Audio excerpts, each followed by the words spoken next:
Hello learners, I welcome you all in the question out of the book series, जहां पे मैं आज फिर से आप सभी के लिए एक यूपीएससी सिविल सर्विसेज सी सेट का क्वेश्चन लेकर के आया हूं, जो कि नंबर थ्योरी से रिलेटेड है, राइट। और यूपीएससी का फेवरेट टॉपिक है, one of the hot topic of UPSC is number theory, right.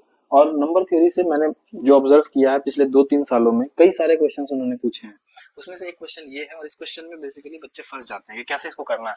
बहुत सिंपल अप्रोच बताऊंगा आपको कि कैसे इसको हम सॉल्व कर सकते हैं बहुत इजीली।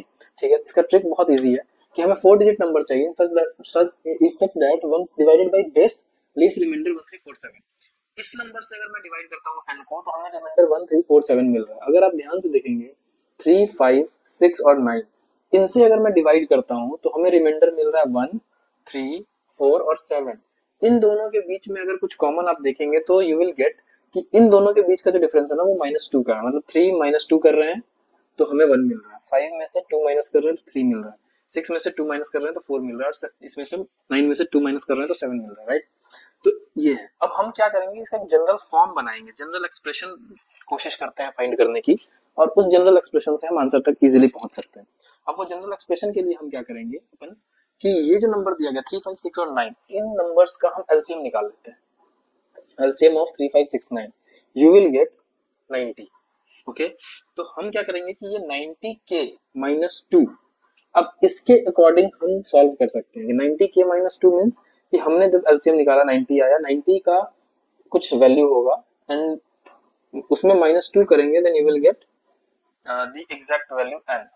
ठीक है, हमें वो स्मॉलेस्ट नंबर खोजना है, smallest value of n। n का स्मॉलेस्ट वैल्यू क्या होगा, 4 digit number n is such that, अब n जो है वो स्मॉलेस्ट वैल्यू है, राइट। तो हमें इसके लिए 4 डिजिट नंबर बनाना, इसका हमें 4 डिजिट नंबर बनाने के लिए k जो है 1, 2, 3, 4, 5 एंड सो ऑन, k की वैल्यू ये हो सकती है। मतलब k जो है वो कोई भी एक नॉर्मल हम नेचुरल नंबर ले सकते हैं, और जब ऐसे हम चेक करते जाएंगे then you will get k equals to 12।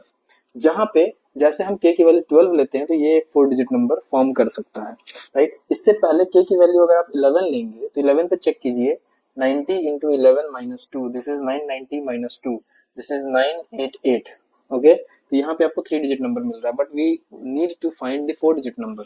Okay, तो हम यहाँ नहीं ले सकते, तो हम k इक्वल्स टू 12 लेंगे, तो दैट इज 90 इंटू 12 -2, और ये आएगा 1080 -2, this is 1078, and you will get the answer 1078। so this is the answer, this is the way you should approach in the examination hall, so that कि आप बहुत quickly question को solve कर पाए। बहुत सिंपल है, मैं फिर से रिपीट कर देता हूँ।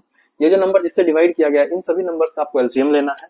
उसके बाद रिमाइंडर्स में आप ध्यान से देखेंगे तो इसमें और इसमें जो एक कॉमन डिफरेंस दिख रहा होगा, अगर यहाँ पे डिफरेंस 2 का दिख रहा है तो हम लोग ने क्या किया कि एलसीएम लेने के बाद 90 के -2 कर दिया, और जिस जो कंडीशन दिया गया उस कंडीशन के बेसिस पे हमने इसको आगे सॉल्व किया। इसमें 4 डिजिट नंबर लिखा गया, अगर 3 डिजिट नंबर के स्मॉलेस्ट, अगर 3 डिजिट नंबर होता n और उसका स्मॉलेस्ट वैल्यू हमें फाइंड करना होता, then it was easy, right. उसमें हम k की वैल्यू क्या लेते, 2 लेते, और in that case 90 into 2 minus 2, that is 180 2, that is 178। हमें यहाँ पे आंसर 178 मिल जाता, but here 1078 is the answer। okay, so this is the way you should approach in the examination hall। that's all for today, मिलते हैं अगले video में। Thank you very much.